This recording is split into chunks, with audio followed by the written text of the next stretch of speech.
conservative, constitutional. It's the Andrew Cooperrider Show, keeping you informed on what's going on right here in Kentucky.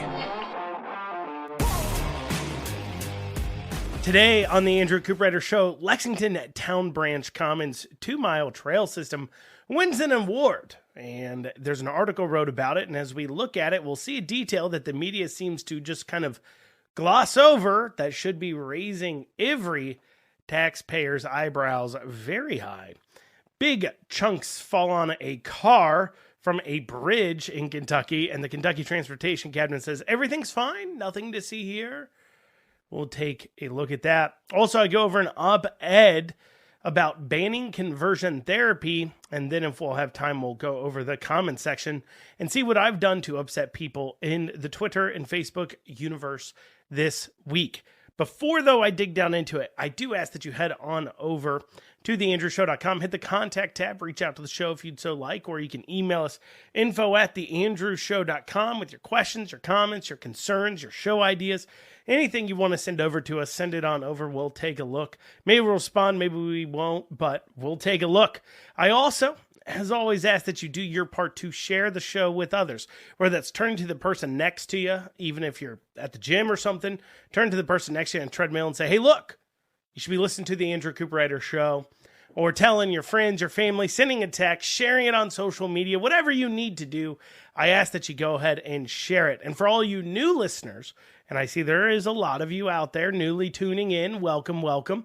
Please head on over to whichever platform you're listening to the show on. If you're not listening on the radio, if you are, hello, WZXI listeners. If, however, you're listening on the podcast format, head on over to wherever you're listening to the show at, and make sure you leave a review and a star. Give 5 stars. If you want to give less than 5 stars, don't review it. I don't want you to. I don't want your opinion. Keep it to yourself. Anyways, so Lexington won an award for a walking / kind of cycling trail called the Lexington Town Branch Commons. It's a 2-mile trail, and the Herald Leader has wrote an article about this that I was just kind of glancing through as I was just kind of preparing for the show, and I saw this topic come up on Twitter, so I put it on my list of things just to kind of go over to see if there's something here worth talking about that you need to know. And I started reading through the article, and I found exactly what it took, what raised my eyebrows the most. Okay, so here we go. We'll dig down into the article, see if you can find what caused me to stop for a second. A national engineering group has selected Lexington's Town Branch Commons, a more than 2-mile trail through downtown, for a national award. The American Council of Engineering Companies selected the project for a national recognition award. This is the 3rd national award the trail system, which connects the Town Branch and Legacy trails, has received over the past several years. The trail goes through much of downtown, starting at Central Bank Center. It goes down Vine Street, up Midland Avenue to 3rd Street. It was completed in 2022, took 4 years to build, and cost $22 million. $22 million. Now, for those of you who missed it early on, the trail is just over 2 miles long. And it costs $22 million. That's $11 million a mile for what appears to be essentially a fancier sidewalk. I mean, there was literally, it's not like they had to do a lot of grading or anything. I mean, there was, for 65% of it, already had sidewalk in place. The other 35%, they had to build some sidewalk by taking up parts of the road or what have you, but still, $11 million a mile for a fancy sidewalk, which led me to ask the question, was it made of gold? Because obviously, I've been downtown recently. I drove through since 2022. I didn't see a gold sidewalk, so it must not be made of gold, but for some reason it costs $11 million. And that piqued my interest. I said, what if it actually was made of gold? How much would that cost? Like, if they wanted to gold plate the current sidewalks in place and just kind of gold plate them and say, here's your fancy trail, would that have been cheaper? Would they have spent less? And so I dug into this. Obviously, I'm doing math here. I could be wrong in my way of figuring this out. Could be wrong in my pricing. Could be wrong on a lot of things. But I think this is pretty accurate. Like I said, if you think I got something wrong here, feel free to reach out to info@theandrewshow.com, and I'll be sure to correct it on the air. But according to goldplating.com, it costs about $4 a square inch to gold plate something. $4 a square inch. So if you have 2 miles of trail, this is really just sidewalk, and let's say it's 10 feet wide, it would be 105,600 square feet. So that would be 1,267,200 square inches. So at a $4 per square inch price, according to goldplating.com, that is a cost of $5,068,000 in order for them to gold plate 2 miles of the trail. You could literally double their cost of gold plating. Let's say it actually costs $10 million for them to build a literal gold sidewalk. And it would still be less than half of what they spent. Half the price for golden sidewalks. So I say, well, what was all this money spent on, Andrew? How did they blow through $22 million on 2 miles? And there's really 2 things that run up the cost for government. First, you have the bureaucrats that have to have all their meetings. So they meet, they talk, they decide what they're going to do. They have meetings about the meetings. They have meetings to decide what time they can have a meeting. And then they have a planning meeting to then consider what they're going to meet on for that meeting, right? They have all that. And a good part of the reason why is because obviously the public gets to know these things. They get to attend a lot of these meetings. And so they don't want you to realize how much they don't know what they're doing. And so instead they have pre-meetings to discuss to make sure that the real meeting looks all good on the up and up. So that way it doesn't raise too many eyebrows. So that's one reason that runs up the price. Here's the other thing though. Here's the second thing. This is about appearance, not function, right? They want form. They want it to look nice instead of functioning as a workable walking sidewalk. They don't just want benches. They want the most expensive, fanciest looking benches they could find. They don't just want it paved. They want the fanciest bricks and paving system they can afford to possibly get at the taxpayer's expense. They don't just want lights. They want solar-powered, LED, super-duper expensive lights. They don't just want a walking path with a normal irrigation system. They want fountains along the way. They want, if anybody ever played Roller Coaster Tycoon, they had the bouncing fountains that they built around trails. That's what they want. They want a golden trail bouncing fountains, right? A giraffe cut out of the shrubbery, okay? That's what they're looking for. They don't want you to just have a trail to get from point A to point B.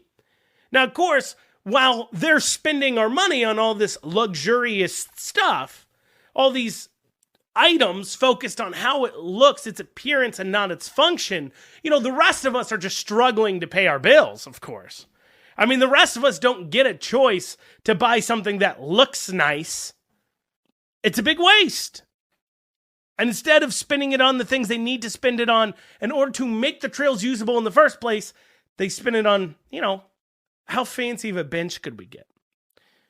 So what else could they spend it on? What are they running their issues on? What is making this trail so unusable? What's the problem with their planning on this? We'll have that after this short break. You're listening to the Andrew Cooperrider Show.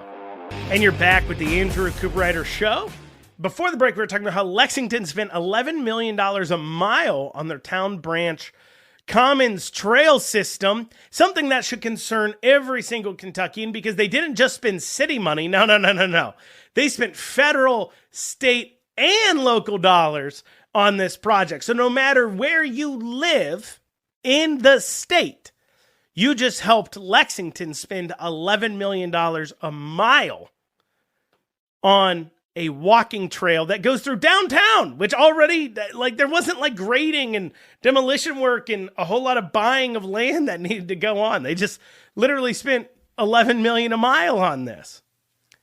And meanwhile, while they're spending this kind of money trying to get the fanciest things they can, we're struggling to survive. And at the same time, and this matters to people just outside of Lexington, because this talks into how government wastes everything completely, how government doesn't literally think through anything that they do. So instead of spending the money addressing the crime, the homeless, and the drug usage problem, instead of doing that, they spent $11 million a mile on a trail system through downtown Lexington. That, oh, by the way, unless you live in downtown Lexington, and you're like, pretty much most people, a white elitist liberal who is living downtown in one of the fancy high rises or something like that, and you see the homelessness and the drug use and all these other things, and you're able to walk by it because you're like, oh, these poor people, we'll do what we can for them, everything else. Oh, well, I can't prejudge. Don't let me judge these people. Despite the fact that, obviously you should be profiling these people because crimes and safety and needles and everything else is going on there. And by profiling, I don't mean profiling based upon some immutable characteristic like their gender or their race or anything like that. I mean profiling by like, hey, that guy looks like he might get up and stab me at any moment. This isn't a safe place. I feel uncomfortable. Like, that's just your survival instincts. But see, these white liberal elitists, their survival instincts, they sent out the window a long time ago. That's why they live in crime-ridden cities while being like, no, this is fine. This is fine. What we're doing is working. And so they build this trail through downtown, but they can't keep the drugs off of it. It's not safe. Let me ask you, everybody listening out there, and I live in Lexington, right? Nobody I know that lives outside kind of the initial downtown area likes going to downtown Lexington. Nobody, if they might go for an event, they might go for a festival, they might go for a concert, they might go just to like go to a restaurant that's downtown for the evening.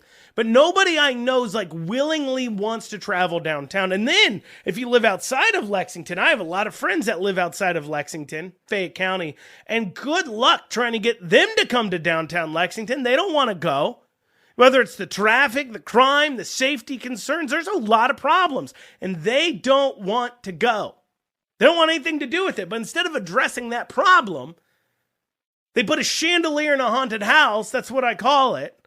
They go out and they buy this nice chandelier for a house that's falling down that nobody wants to live in and say, look, this is fine, but they didn't buy it. They made you buy it. And on top of that, take their planning. So remember that this trail is attaching what they call it, the Legacy Trail and the Town Branch Trail. Okay, and once again, this matters to everybody in the state. Everybody in the state should be scratching your head here because you're paying for this. This isn't just Lexingtonian money. This is your money. You should be upset. You should be like, a city I don't even have say-so in is spending, literally wasting millions of dollars of my money on ridiculous things. But remember the two trails that connect, right? Legacy Trail and the Town Branch Trail. Literally, the most of Legacy Trail in Lexington is unusable. Why? Because they decided to run it by the Hope Center in Lexington. And nothing against those people. They're trying to get their lives turned around. I get it. But the Hope Center, they're kind of like forced, a lot of them, in certain, depending on where they are, in the sobriety process. It's for like homeless males and for people struggling with addiction, depending on where they are. They're kind of like forced out at a certain time because they're supposed to be like working or other things. This is how I understand it. But basically, if you drive through Loudon Avenue area by this trail that they're connecting, if you drive through that during the middle of the day, you're going to see a lot of men out on those trails, either blocking up, sleeping on it. You see a lot of people sleeping on the trail, blocking it up, Definitely you wouldn't feel safe if you're a single woman. You know, if my wife wanted to go for a run on that trail, I'd tell her, you're crazy. You're crazy. I want to go for a run down the trail. You know, you got needles constantly that are a big concern. That's a huge concern on that part of the trail. They're constantly trying to get needles up off of that. And part of the reason why, you may be like, well, you know, that's on the weekdays. Maybe we'll go on the weekend. Well, on Sundays, the trail passes by. I'm not kidding you. The trail passes by the health department, who on Sundays hosts a needle exchange. So, literally, you can't walk past that without being around literally active drug users who are actively using drugs and turning in dirty needles. I've got, like I said, I don't really like the needle exchange programs. I think it kind of raises up a bright, shiny light saying, come here, and endorses the idea of doing drugs and all these other things, and we can have that conversation. I understand some people say it's cheaper because they don't get diseases and everything else. That's a completely different discussion.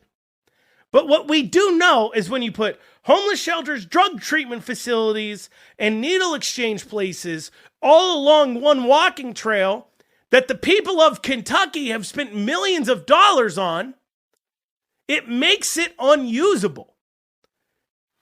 You don't be mad at the people for judging them. They're using their best instincts here.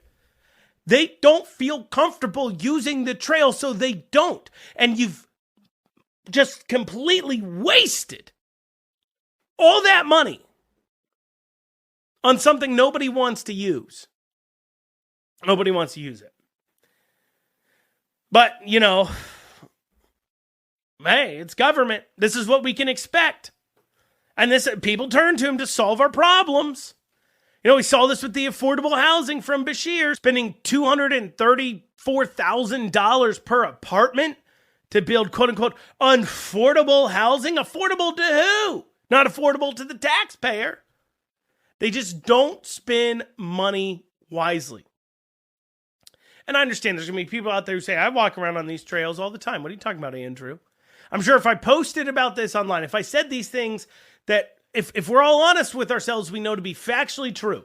They build these trails, at least Lexington has, on taxpayer funds, state taxpayer funds, through areas of town that make people feel uncomfortable, not because they're mean, not because they're racist, not because they're bigots, not because they're intolerant, but because they are reasonably concerned for their safety. They're concerned about their survival as an individual. They don't want to see a bunch of dirty needles and people they have to step over sleeping in the trail.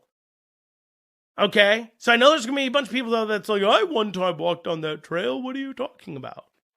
But come on, guys. Let's be honest. They're just wasting away our dollars. In other infrastructure news, Northern Kentucky had an interesting instance here this week, over the weekend. This from Fox 19, which I guess is out of Cincinnati. It says, Fort Thomas, Kentucky. A driver is thankfully uninjured, but he is now trying to cover the damage costs on his car after it was hit by chunks of concrete falling from a bridge. Dakota Shea says he was on Interstate 471 when he drove underneath the Highland Avenue Bridge.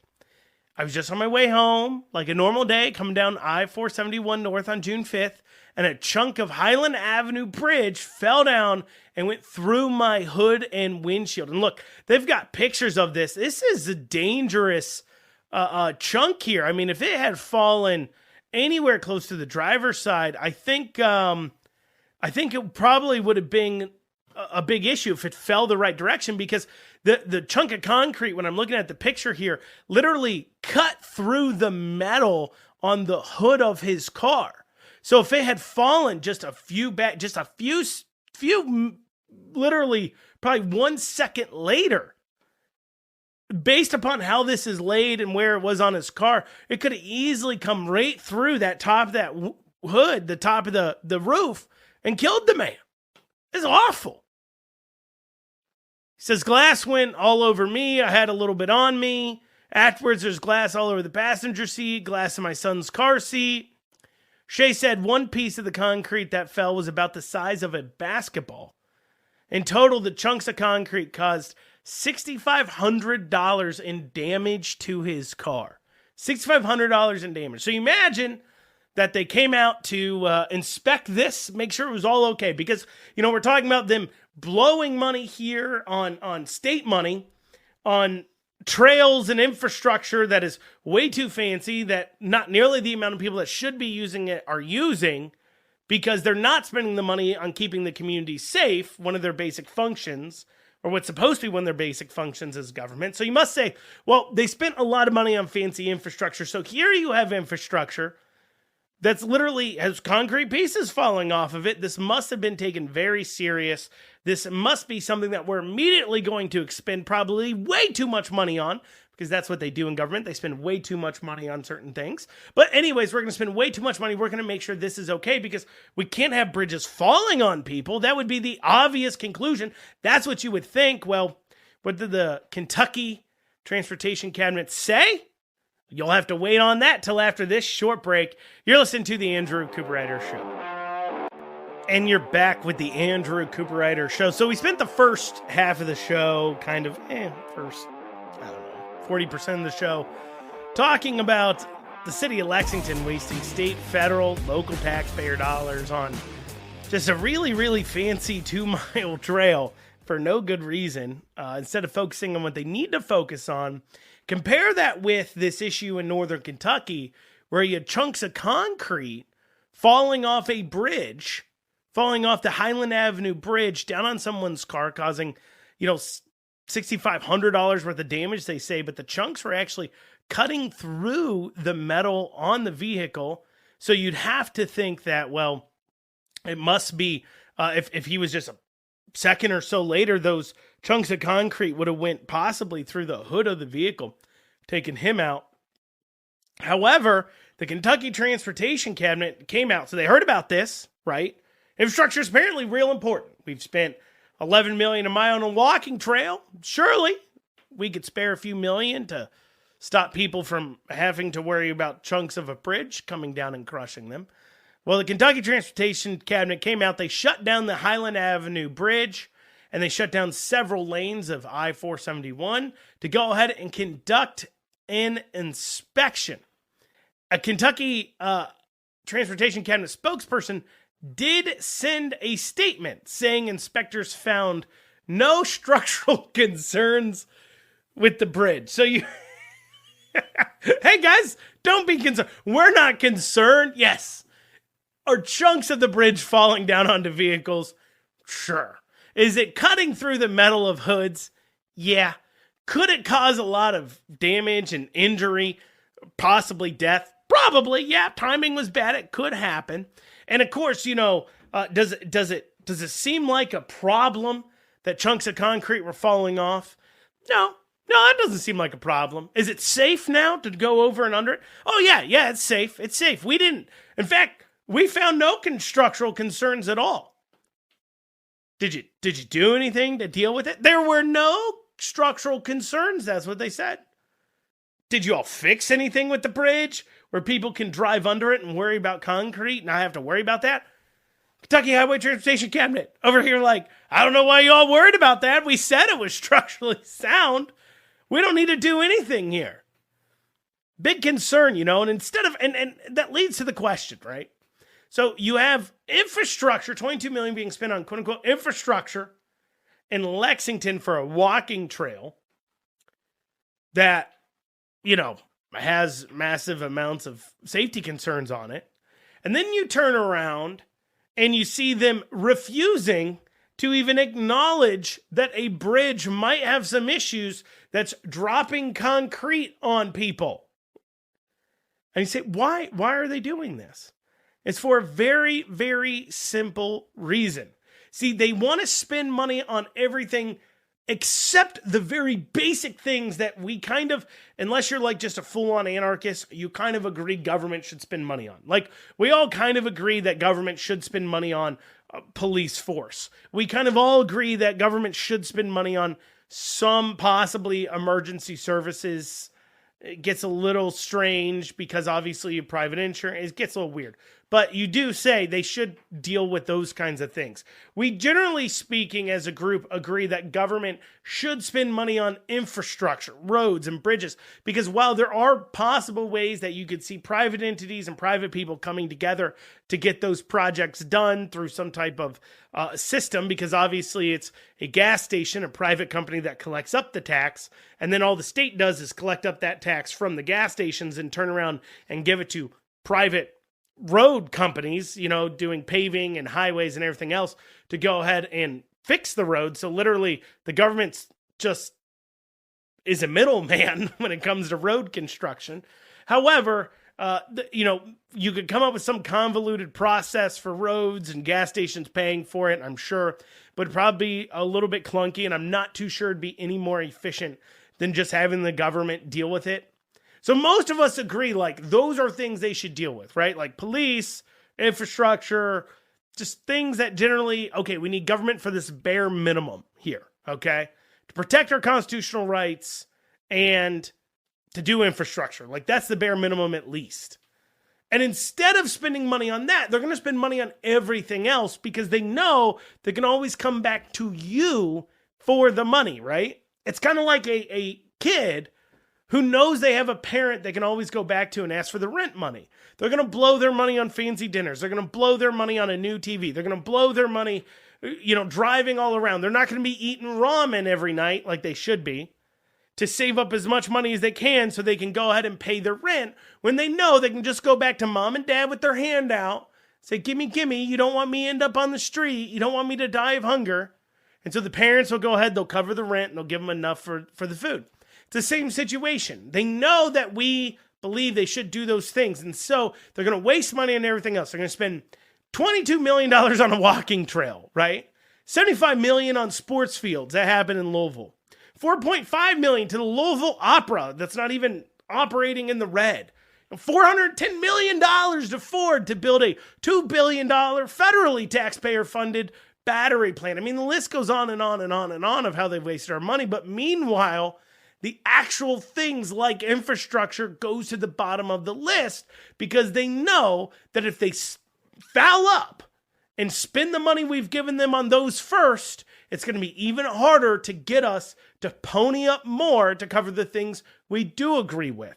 So the Herald Leader had an op-ed that caught my eye as I was preparing for this show. I came across this op-ed, and generally speaking, I try to only do like one news story-ish a show, kind of quoted and reference a Herald Leader article already. But it's worth noting, because this is an opinion article called "No Kentuckian Should Have to Suffer Through Conversion Therapy Like I Did." And that sounds interesting, because obviously when you hear conversion therapy, and banned conversion therapy has been a push that you've seen certain groups going for in our legislature. In fact, in 2022, Alice Forgy Kerr used, or maybe it was 2021. I think it's 2021. Alice Forgy Kerr proposed a banned conversion therapy bill in the legislature. And what's funny is when she was testifying on this bill, she actually used and referenced a movie, a fictional movie, where the story was made up. Senator Kerr, a Republican, quote unquote Republican, quoting that for a reason, that lives in Lexington. She's no longer ran. She retired in 2022. She didn't run for re-election. Amanda Mays Bledsoe took over her seat. But anyways, so she proposed a banned conversion therapy bill, and when testifying about why she proposed it, referenced a fictional movie. Said this was just awful. We need to pass it. That's not a real thing. It wasn't even based on a true story. What are you talking about?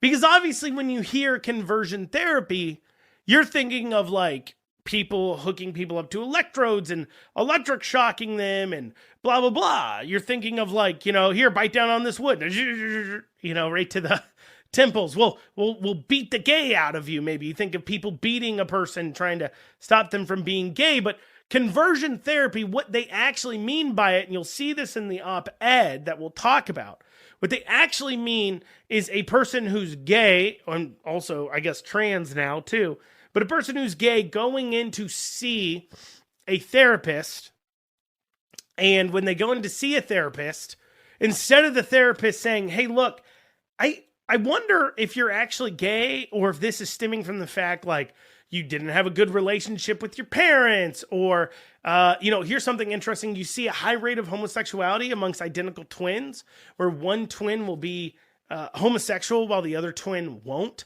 and especially identical twins. And a lot of times you're seeing that, there's some psychology here between it because, obviously the one of the twins is trying to stand out and seen as a different person, so they'll identify with a different sexuality. You also see a high rate of transgenderism there too as well, just because they're trying to find their own identity. And so what banning conversion therapy would say is that if a person walks in who says, I'm gay, and you would all say, is this because of XYZ, maybe you're not actually gay, well, that would now be illegal to even suggest that they're not actually gay, which certainly would tie their hands. But I'll talk about why it got some traction, what's going on with this, and then what the op-ed says. After this short break, you're listening to the Andrew Cooperrider Show. And you're back here in this final segment of the Andrew Cooperrider Show. Before the break, I started to kind of reference this op-ed that was in the Herald Leader about conversion therapy and about banning conversion therapy in Kentucky. And I was going over what they mean by conversion therapy, because a lot of people jump to some of the worst ideas. And obviously, if somebody's being physically abused because they're gay, that's awful. That is not allowed. And you would think that's already illegal, and it is. It is. What they're talking about, though, is that a therapist cannot, if you come in and you say you're gay and you have all these other issues, they cannot possibly suggest that your sexuality is a part of your overall mental unwellness, that you were not, maybe you weren't born gay. Maybe you just think you're gay because you've had bad relationships with women or men. If you're a woman, you've just had really bad relationships with men, and you didn't see a working relationship between your mother and your father, and so you never really saw like what a loving relationship between a man and a woman looks like.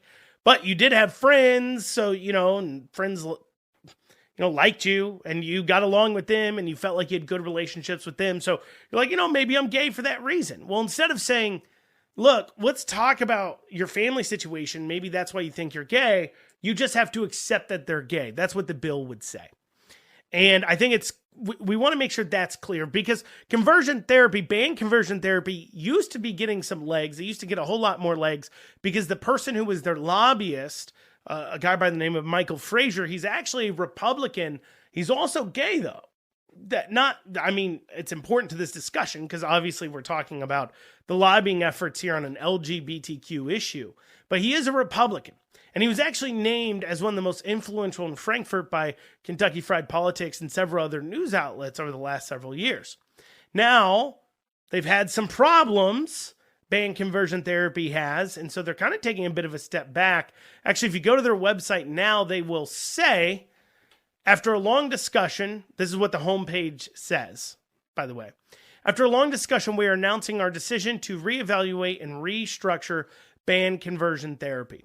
Though we haven't decided exactly what will come next, our work has already undergone so many transformations. The truth is that since 2023, we've had a narrower path to winning a ban on conversion therapy.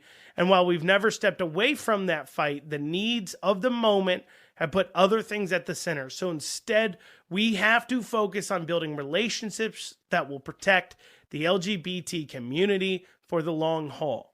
Goes on to say, but they talk about how they're trying to focus on building up relationships within the legislature. That's what they're now focused on.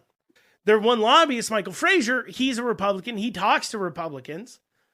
And they've realized that their activists, the LGBTQ activists, I'm speaking for them now. I'm not saying Michael Frazier has ever said this to me, but I'm speaking for them.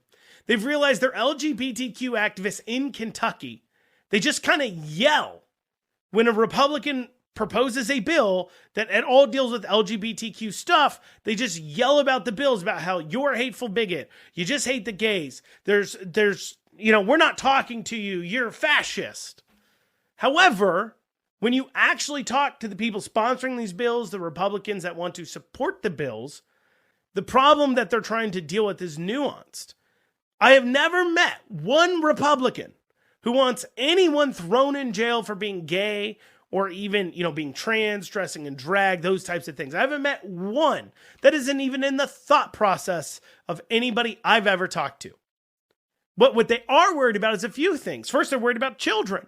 We're seeing more and more kids be victimized under these situations. We're seeing pride parades where you have people walking around in scantily clad clothing like thongs or nudity or their chests out and all kinds of indecent exposure, and you have kids standing right there. You also are seeing children being forced to go to what is clearly sexual performances by their parents, because obviously the kids can't consent. So they're being forced to go to what is sexual drag performances. Drag is sexual. It doesn't matter what you say. It's a sexual thing. And then go about shoving dollar bills into grown people's clothes, like you would at a strip club.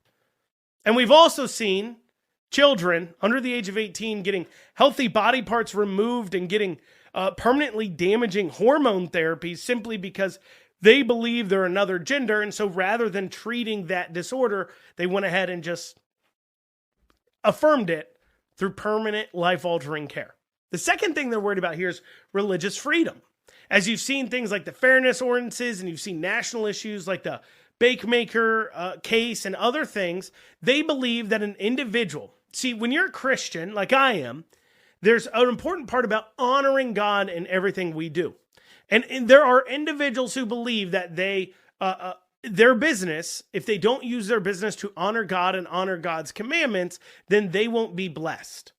And so maybe they don't want to hire somebody who violates those Christian values, like a trans person, because their concern becomes, think about this, you're Chick-fil-A, you hire a trans person, but then you don't honor their pronouns because it violates your religion to believe that somehow God made a mistake and put somebody in the wrong body. And so, but now if you don't use their pronouns that they want you to, you're facing a possible lawsuit. Now you're running into all kinds of issues, but fairness ordinances complicate those problems. Because without them, you are allowed to say, look, I don't want to hire somebody where I'm going to be asked to do things that violate my religion. I don't like it. On top of that, they're worried about, obviously, people, you owe nobody anything. And if you're a small business owner, if you're a business and you're operating, then it's clear that you should have the rights to do with what you want to do with your labor. And it doesn't matter who disagrees with you, but if you're a small business owner, nobody's owed what you have. You're not a slave. They're the fruits of your labor, and you should be allowed to discriminate against anybody you want to.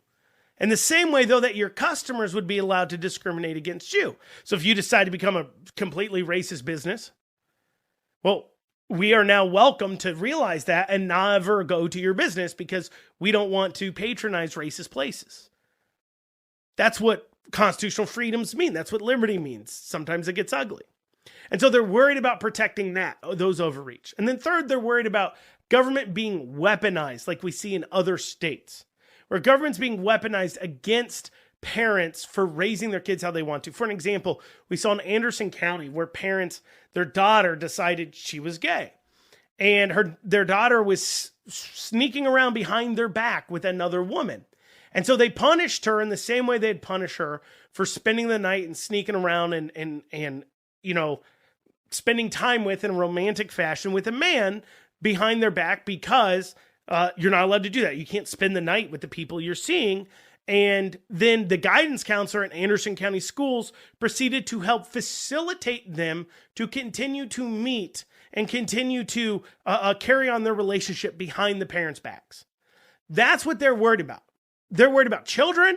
They're worried about religious freedoms and constitutional freedoms. And they're also worried about the government being weaponized against individuals. Basically, what they're worried about is they're losing the ability to disagree as an individual.